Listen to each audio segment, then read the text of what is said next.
Hello my dear protons army, I hope all of you doing absolutely amazing और आपका दिन काफ़ी अच्छा गया होगा। This is Niki ma'am, your chemistry teacher at Vedantu. तो आज के सेशन में मैं आपको 15 श्योर शॉर्ट क्वेश्चंस बताने ही वाली हूँ जो कि एनसीईआरटी से डेफिनेटली आएंगे। तो इन क्वेश्चंस को आप अच्छे से प्रैक्टिस करके जाना, apart from the questions which you are already practicing, right. तो ये 15 क्वेश्चंस बहुत इंपॉर्टेंट है फ्रॉम ऑल द 4 चैप्टर्स, वो हम आज डिस्कस करने वाले हैं। तो जल्दी जल्दी से मुझे कॉमेंट सेक्शन में ज़रूर बताना कि आपका एग्ज़ाम का प्रिपरेशन कैसे चल रहा है और सारी चीज़ें समझ में आ रही हैं। ओके बच्चा पार्टी, चलो स्टार्ट करते हैं आज का session with a bit of motivation as always, which is don't stop until you're proud. आपको तब तक नहीं रुकना है until you're proud of yourself, right? So in order to become the best version of yourself, in order to nail the exam, do very good in life, you have to make sure कि आप रुको मत, even if the situations or the things are not under your favor. Keep moving, keep working. Okay बच्चा party, I hope आप वो चीज़ पक्का से कर रहे हो. You can follow your Nikki ma'am on Instagram and Telegram as well.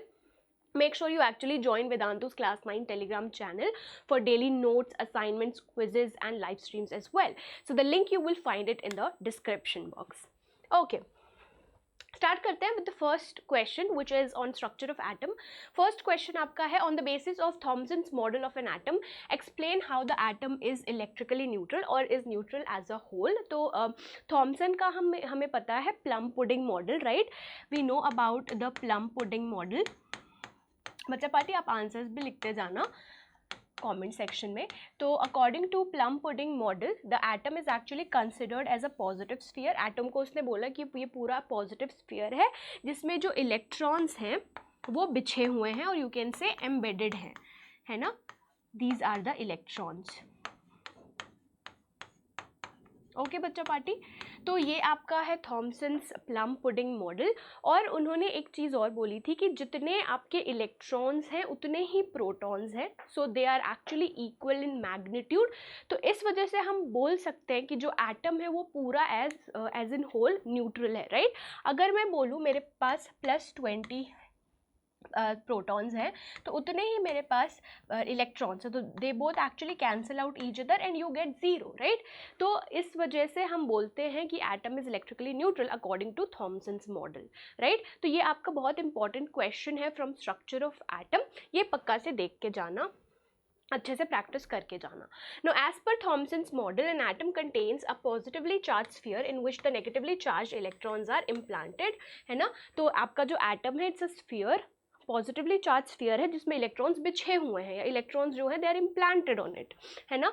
और electrons और प्रोटॉन्स है they are equal in magnitude. जितने आपके पास इलेक्ट्रॉन्स है उतने ही प्रोटॉन्स है, वो कैंसल आउट करते हैं एक दूसरे को. इस वजह से हम बोल सकते हैं कि जो एटम है दैट इज न्यूट्रल. आ गई बात समझ में बच्चा पार्टी.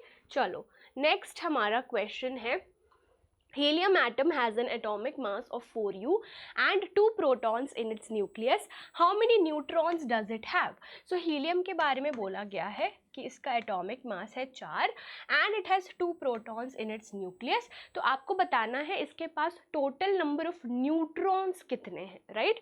तो अगर मैं बोलूँ मास नंबर के बारे में, that is equal to the total number of protons plus the total number of neutrons, right. हमें प्रोटॉन्स का नंबर ऑलरेडी दिया गया है which is 2 and what exactly is atomic number, that is equal to the total number of protons या electrons जो कि एक neutral atom में प्रेजेंट है, राइट, है ना. अब मास नंबर मुझे दिया हुआ है, number of protons is also given. आपको नंबर ऑफ न्यूट्रॉन्स कैलकुलेट करना है, right. This 2 I can transpose it here, तो वो 4 - 2 that gives you the number of neutrons, तो वो हो जाएगा 2. ठीक है, लड्डू क्वेश्चन था, राइट. तो ये आपका एनसीईआरटी का क्वेश्चन है, ऐसे भी क्वेश्चंस बिल्कुल आ सकते हैं. ठीक है, वही चीज़ लिखी है कि एटॉमिक मास हमें दिया गया है 4u. तो बेसिकली आपको टोटल नंबर ऑफ प्रोटॉन्स भी दिया गया है. मास नंबर हम बोलते हैं number of protons plus the number of neutrons, right, isn't it. तो मास नंबर दिया गया है, नंबर ऑफ प्रोटॉन्स दिया गया है, इससे आप नंबर ऑफ न्यूट्रॉन्स कैलकुलेट कर लोगे, that will B 2 only. Okay, next question है if the number of electrons in an atom is 8 and the number of protons is also 8, then what is the atomic number and the charge on the atom. तो कोई एक ऐसा element है जिसमें number of protons let us take an element x, कोई एक element में mention नहीं कर, नाम नहीं हम लिख रहे हैं यहाँ पे, we are taking one element x जिसका आपको नंबर ऑफ प्रोटॉन्स दिया गया है, right, that is also equal to 8 and that number of electrons भी आपको दिया गया है, that is also equal to 8। Okay, आ गई बात समझ में। तो आपको बताना है इसका एटॉमिक नंबर क्या है। Now for a neutral atom बच्चा पार्टी, जब उसमें कोई चार्ज नहीं होता, how do we define atomic number, कि भाई अगर कोई न्यूट्रल एटम है उसमें जितने भी नंबर ऑफ प्रोटॉन्स या इलेक्ट्रॉन्स है वही उसका एटॉमिक नंबर होगा, राइट।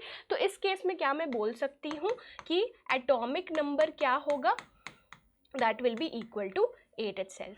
अब आपको नेक्स्ट पार्ट में पूछा गया है कि चार्ज क्या होगा, न्यूट्रल एटम है, राइट, तो चार्ज तो होगा ही नहीं, so it will not be having any charge.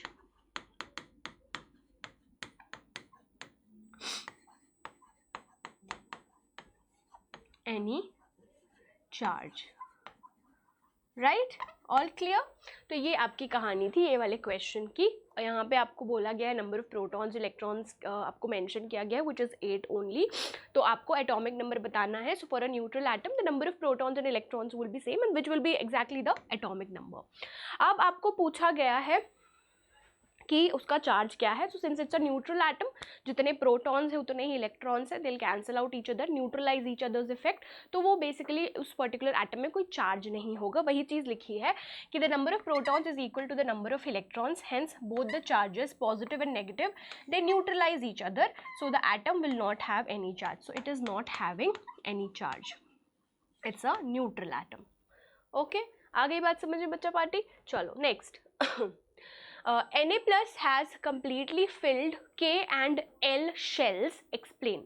जो हमारा सोडियम आयन है which is Na plus, जिसने इलेक्ट्रॉन्स लूज किया है, उसके K शेल और L शेल में बेसिकली इट्स कम्प्लीटली फिल्ड है ना, मैक्सिमम कैपेसिटी वो अटेन कर लिया है। इस चीज़ को आपको समझाना है।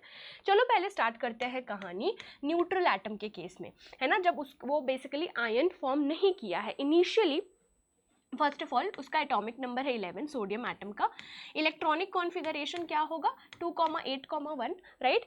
अब इसने आयन फॉर्म किया है, यहाँ प्लस का मतलब लॉस ऑफ इलेक्ट्रॉन, सिर्फ प्लस है मतलब एक इलेक्ट्रॉन उसने लूज किया है, और वो इलेक्ट्रॉन कहाँ से जाएगा, लास्ट शेल से जाएगा, जिसे हम वैलेंस शेल बोलते हैं। और इस शेल में जो इलेक्ट्रॉन्स प्रेजेंट होते हैं उसे हम वैलेंस इलेक्ट्रॉन्स कहते हैं, राइट। तो अगर इसने अब एक इलेक्ट्रॉन दान कर दिया, ठीक है, एक नेगेटिविटी खत्म कर दी, तो इलेक्ट्रॉनिक कॉन्फ़िगरेशन क्या होगा, 2,8, राइट। तो अब देख लो, ये फिर जब इलेक्ट्रॉन लूज कर दिया, ये इसका फर्स्ट शेल है which is the K shell, right, this is your second shell which is the L shell. अब देखो क्या ये फिल्ड है, पूरे कंप्लीटली फिल्ड है, बिल्कुल। K शेल का मैक्सिमम कैपेसिटी 2 इलेक्ट्रॉन फिल है, राइट। L शेल का 8, वो भी सेटिस्फाइड है। सो यही लिखा है कि भाई Na प्लस जो है उसके पास कंप्लीटली फिल्ड K और L शेल्स है, जो हमने डिस्कस ऑलरेडी यहाँ पे कर लिया। आ गई बात समझ में बच्चा पार्टी। नाउ ये पूरी कहानी उसी फॉर्मेट में लिखी गई है कि इनिशियली जिसका एटॉमिक नंबर 11 है तो उसके पास 11 इलेक्ट्रॉन्स होंगे उसके ऑर्बिटल्स में, number of protons electron same होगा न्यूट्रल स्टेट में, राइट। अब इस पर्टिकुलर केस में जब वो सॉरी Na प्लस फॉर्म कर लिया, 2,8 होगा, एक इलेक्ट्रॉन किससे गया, एक इलेक्ट्रॉन गया M शेल से, राइट। So therefore one electron in the M shell is lost and it obtains a positive charge, since it has one more proton than electrons, it obtains a positive charge जो कि है Na plus, है ना। Number of electrons उसने एक loose कर दिया, right. अब उसका इलेक्ट्रॉनिक कॉन्फ़िगरेशन क्या बन जाएगा, 2,8 which is in the filled state. It is very difficult to eliminate the electron from a filled state as it is very stable. अब उसने ऑक्टेट रूल सेटिस्फाई कर दिया, लास्ट शेल में उसके पास अब कितने इलेक्ट्रॉन्स है, 8 इलेक्ट्रॉन्स है, राइट, स्टेबल है। तो इसी चीज़ को आपको एक्सप्लेन करना था। मैंने इसके पहले आपको कॉन्सेप्चुअल अंडरस्टैंडिंग दी, ये चीज़ आप पूरा एक्सप्लेन करके भी लिखोगे, ठीक है। आ गई बात समझ में। Next, which postulate of Dalton's atomic theory is the result of law of conservation of mass? I hope इसका आंसर, सारे क्वेश्चंस का आंसर आप मुझे चैट बॉक्स में भी बिल्कुल दे रहे हो, है ना। चलो ये वाला क्वेश्चन देख लेते हैं, क्या लिखा है कि कौन सा ऐसा postulate है Dalton's atomic theory का जो कि है जिसका रिजल्ट है law of conservation of mass. तो Dalton's atomic theory का एक postulate है that atoms can neither be created nor destroyed, nor be destroyed, right तो ये आपका बेसिकली पॉस्टुलेट है which has resulted into the law of conservation of मास. ठीक है, ये वाला आपका पॉस्टुलेट है. एक बार देख लेते हैं एक्सप्लेनेशन में क्या दिया है. The relative number and types of atoms are constant in a given composition says Dalton's atomic theory which is the rule of conservation of mass. तो जितने एटम्स पार्टिसिपेट करते हैं केमिकल रिएक्शन में वो कांस्टेंट होते हैं गिवन कॉम्पोजिशन में. Atoms को आप क्रिएट नहीं कर सकते, डिस्ट्रॉय नहीं कर सकते. There is always rearrangement of atoms. तो जितने एटम्स आपके LHS में हैं उतने ही एटम्स आपके RHS में हैं, जिसे हम लॉ ऑफ कंजर्वेशन ऑफ मास कहते हैं. तो ये पोस्टुलेट से लॉ ऑफ कंजर्वेशन ऑफ मास आया है. ठीक है बच्चा party. Next, calculate the formula unit masses of zinc oxide, sodium oxide, potassium carbonate, given atomic masses of zinc, sodium, potassium, carbon and oxygen. तो आपको formula unit mass calculate करना है. formula unit mass हम use करते हैं ionic compounds के लिए, right? आप calculation सेम molecular mass की तरह ही करोगे दोनों में, लेकिन जब हम आयनिक कंपाउंड्स के बारे में बात करते हैं तो उस पर्टिकुलर केस में हम फार्मूला यूनिट मास या फार्मूला मास वर्ड यूज़ करते हैं, क्योंकि आयनिक कंपाउंड्स के केस में जो पार्टिकल्स होते हैं, डिस्क्रीट पार्टिकल्स होते हैं, वो आयंस होते हैं. ठीक है, सबसे पहले कैलकुलेट करते हैं जिंक ऑक्साइड की विच इज़ ZnO. तो जिंक का आपको दिया है मास 65, ऑक्सीजन इज़ 16, राइट. अब आप इसको ऐड करोगे तो ये आएगा 81U, है ना. Yes, 81U. ठीक है. नेक्स्ट आपका है सोडियम ऑक्साइड Na2O, राइट. इसका आपको दिया गया है दो सोडियम एटम्स है 23 multiplied by 2 which is 46 plus 16 that gives you 62U. ठीक है. थर्ड आपका है K2CO3 पोटेशियम कार्बोनेट. ठीक है. Now 39 multiplied by 2 78 plus 12 plus 48. ठीक है, तो इसको हम ऐड कर लेते हैं 90 plus 48, ये आएगा 138U. ठीक है, ऐसे आप कैलकुलेट कर सकते हो. तो हाँ, ओके, 81, 62 और 138U. हाँ, तो 81, 62 और 138U आया है बिल्कुल. तो ऐसा आप कैलकुलेशन कर लेना. सेम ही तरीक़ा से कैलकुलेट करोगे. और जब आप मॉलिक्यूलर मास या फॉर्मूला यूनिट मास कैलकुलेट कर रहे हो बच्चा पार्टी, हर एक एटम का मास को आपको लेना है, किसी को छोड़ना मत. ठीक है, आ गई बात समझ में. चलो next question. When 3 gram of carbon is burned and 8 gram of oxygen 11 gram of carbon dioxide is produced. तो आपको पहले बोला गया है कि कार्बन डाइऑक्साइड का फॉर्मेशन है, राइट. ये फॉर्म कर रहा है CO2. तो ये बोल रहा है कि अगर 3 ग्राम कार्बन को आप 8 ग्राम ऑक्सीजन में बर्न कर रहे हो तो 11 ग्राम कार्बन डाइऑक्साइड बन रहा है. ठीक है, अब आपको बताना है कितना अमाउंट या कितना मास कार्बन डाइऑक्साइड का बनेगा अगर आप 3 ग्राम कार्बन को बर्न कर रहे हो 50 ग्राम ऑक्सीजन में. ठीक है, which law of chemical combination will govern your answer. ठीक है, तो आपको एक केमिकल रिएक्शन दिया गया है which is the reaction of carbon and oxygen. बोला गया है कि 3 ग्राम कार्बन को बर्न कर रहे हो 8 ग्राम ऑक्सीजन में, तो 11 ग्राम कार्बन डाइऑक्साइड बन रहा है. तो अगर मैं 3 ग्राम कार्बन ले रही हूँ तो इस पर्टिकुलर केस में सेकेंड हाफ में भी जो 8 ग्राम ही ऑक्सीजन मुझे लगेगा, that will give 11 gram, right. Yes, क्यों? क्योंकि हमें पता है लॉ ऑफ कांस्टेंट या डेफिनेट प्रोपोर्शन, है ना, कि किसी भी केमिकल सब्सटेंस में जो एलिमेंट्स हैं, है ना, दे आर ऑलवेज कंबाइनिंग और reacting in a fix proportion by mass, right, isn't it. तो अगर आप 3 ग्राम कार्बन ले रहे हो, so this will actually react with 8 gram only oxygen. 42 gram oxygen will B unreacted और अनयूज्ड. ठीक है, तो ये आपका क्या है, लॉ ऑफ कांस्टेंट प्रोपोर्शन. आ गई बात समझ में, है ना. ये पूरी कहानी है. तो देखो, लॉ ऑफ कांस्टेंट प्रोपोर्शन आपको चीज़ें पता होंगी तो वो ऐसे भी क्वेश्चन आ सकता है which is taken from NCERT only, है ना, कि कार्बन का रिएक्शन अगर आप ऑक्सीजन के साथ करा रहे हो, CO2 फॉर्म कर रहा है to it is actually reacting with 3 gram को आप कार्बन ले रहे हो 8 ग्राम ऑक्सीजन के साथ, तो 11 ग्राम CO2 बन रहा है। अगर 3 ग्राम कार्बन को आप 50 ग्राम के साथ लोगे देन 3 ग्राम ही रिएक्ट करेगा 8 ग्राम ऑक्सीजन से, right. The remaining 42 gram of oxygen will be left unreactive. In this case also only 11 gram of carbon dioxide will be formed, which is from the law of constant proportion कि in any chemical compound the ratio of elements in which they are actually combining is always fixed by mass. ठीक है, आ गई बात समझ में।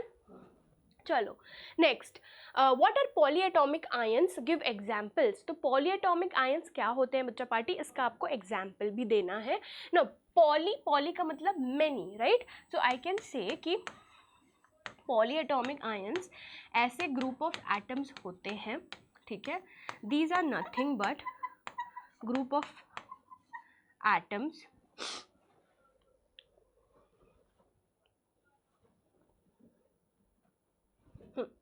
these are nothing but group of atoms which either consist of a positive or negative charge, right।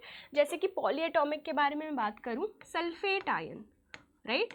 इसमें sulphur भी oxygen है ना। दो टाइप ऑफ एटम्स है, मैनी एटम्स, राइट। पॉली का मतलब मैनी, तो ये आपका पॉलीएटॉमिक आयन का एग्जाम्पल हो गया। Ammonium NH4+1, this is also your polyatomic ion, right। So polyatomic ions are actually the ions which contain more than one atom. They behave as a single unit, right। Even here we have different examples, CO3 minus H2 PO4 minus, right। You could have taken, ठीक है।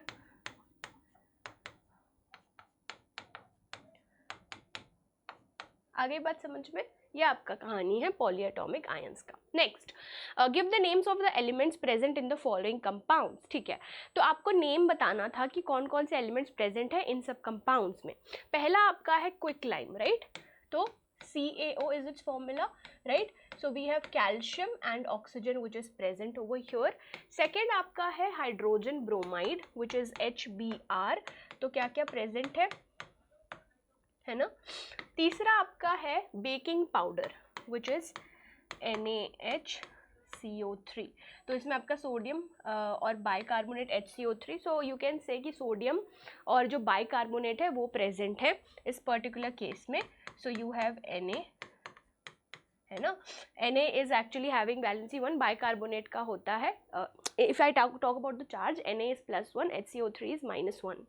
ठीक है, next आपका है potassium sulphate which is K2SO4। तो इसमें आपका potassium और सल्फेट आयन प्रेजेंट है।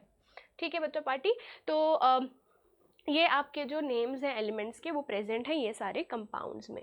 नेक्स्ट, तो इसमें देख लेते हैं क्या क्या है। Calcium and oxygen, hydrogen and bromide. इसमें बेकिंग पाउडर में यू कैन से सोडियम, कार्बन, हाइड्रोजन, ऑक्सीजन, या अगर मैं इन एज अ होल वो कंपाउंड लूँ तो वो सोडियम और बाइकार्बोनेट का कॉम्बिनेशन है। ठीक है, पोटेशियम सल्फेट में सल्फर, ऑक्सीजन, पोटेशियम, या आप ऐसे भी बोल सकते हो कि अगर if individually you have to write down तो आप ऐसे लिखना पोटेशियम, सल्फर, ऑक्सीजन, और यू कैन से कि हाँ it is made by the combination of potassium and sulphate ion. ठीक है, आ गई बात समझ में। Next, a diver is able to cut through water in the swimming pool. Which property of matter does this observation show? So basically when a person is actually doing swimming in the swimming pool, they are able to cut through, they are actually able to move their hands through water. ऐसा क्यों होता है? Because we are considering the state of matter which is water, है ना। particles के बीच में space होता है, also they have a weak intermolecular force of attraction, है ना। जो particles के बीच में force of attraction है वो weak है, कमज़ोर है। They have weak intermolecular force of attraction. So that's why when he is actually using the swimming pool, he is able to cut or move his hands through water. आ गई बात समझ में। तो ये आपकी प्रॉपर्टी शो होती है ये मैटर की। In this case the diver is able to easily cut through the water in the pool because of the weak forces of attraction between water molecules, है ना। वाटर आपका लिक्विड है ना, particles के बीच में स्पेस है comparatively to solids. The force of attraction, जो पार्टिकल्स के बीच में फोर्स ऑफ अट्रैक्शन है वो इतना स्ट्रॉन्ग नहीं है, right. So he is able to move his hands throughout the water, and this is the property which attributes to easy diving, जो डाइव करने में हेल्प करती है। ओके, नाउ बच्चा party I have to tell you about the final reminder about the Drona batches. जिन भी बच्चों ने अभी तक एनरोल नहीं किया है, this is your final reminder. Already इसके सेशन स्टार्ट हो चुके हैं, as I have already told, from 3rd January, and your sessions will be from 6 to 8 PM। तो ये आपके सेशंस यूट्यूब पे नहीं हो रहे हैं, ये आपके पेड बैचेस हैं। ऑब्वियसली जो टीचर्स आपका सेशन यूट्यूब पे ले रहे हैं वही टीचर्स ही आपको पढ़ाएंगे, राइट। सो इसका लिंक आपको डिस्क्रिप्शन बॉक्स में मिल जाएगा। तो अगर आपको बहुत अच्छा परफॉर्म करना है, आपको सारे डाउट्स क्लियर करने, सारे चैप्टर्स को एक बार और से पढ़ना है, I as a teacher would definitely recommend you कि आप द्रोणा सेशन के लिए एनरोल कर सकते हो। You can use my coupon code, Niki ma'am का कूपन कोड यूज़ करके 50% ऑफ आपको मिल सकता है, ठीक है। And this is actually the 45 days revision course जो कि ग्रेड 9th के लिए, grade 9th and 10th both के लिए हमने लॉन्च करा हुआ है। तो आप ये इसमें एनरोल कर सकते हो। अपार्ट फ्रॉम दैट आपकी टेस्ट सीरीज़ ऑलरेडी चल रही है, इसका भी लिंक आपको डिस्क्रिप्शन बॉक्स में मिल जाएगा। आप साइन अप करके टेस्ट दे सकते हो।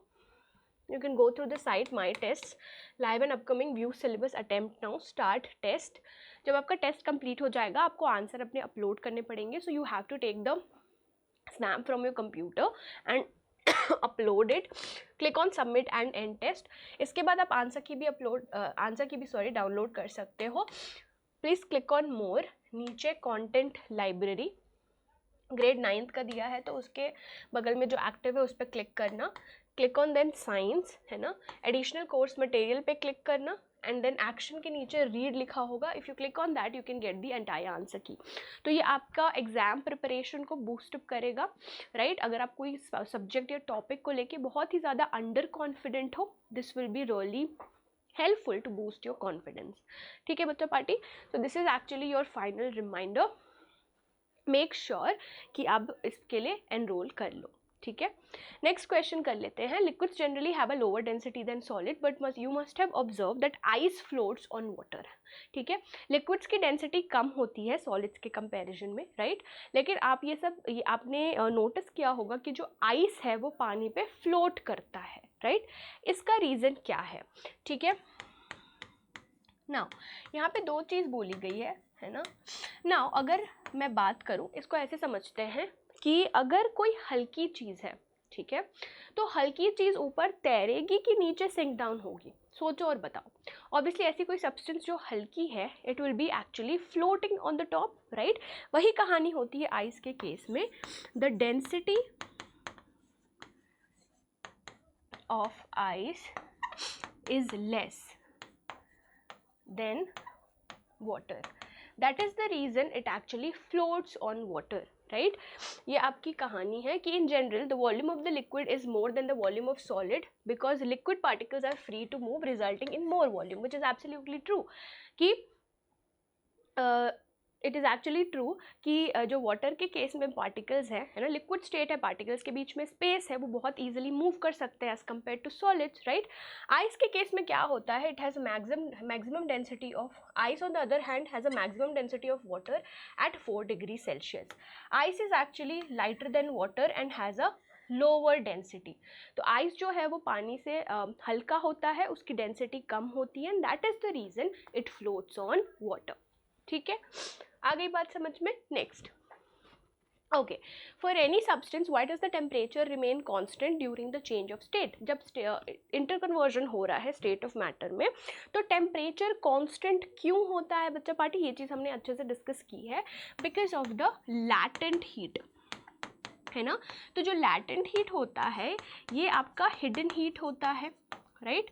जैसे कि अगर मैं बात करूं कि लैटेंट हीट ऑफ फ्यूजन के बारे में, सो जितना आप हीट दे रहे हो वो जो सॉलिड के पार्टिकल्स हैं यूज़ कर रहे हैं, राइट। टेम्परेचर कांस्टेंट है, सॉलिड के पार्टिकल्स यूज़ कर रहे हैं ताकि उनके बीच में जो फोर्स ऑफ अट्रैक्शन है वो तोड़ के सॉलिड से वो लिक्विड स्टेट में चले जाए, right. That is the reason कि जो टेम्परेचर उस टाइम पे जो है कांस्टेंट होता है, because of the heat energy which is being used by the particles, ताकि वो ओवरकम कर सकें, वो अपना फोर्स ऑफ अट्रैक्शन तोड़ के सॉलिड से लिक्विड स्टेट के में आ सकें। अगर मैं लैटेंट हीट ऑफ फ्यूजन के बारे में बात करूँ तो, ठीक है। सो इस वजह से जो आपका टेम्परेचर है वो कांस्टेंट होता है, because it is due to the latent heat as the heat supplied in the heat supplied to increase the temperature of the substance is used to transform the state of matter of the substance, hence temperature stays constant. तो जो आप heat दे रहे हो वो basically temperature बढ़ाने के लिए वो particles use कर रहे हैं ताकि अपना force of attraction तोड़ के solid से liquid या liquid से gaseous state में जा सकें. That is the reason कि temperature constant होता है in this case. Okay, yes.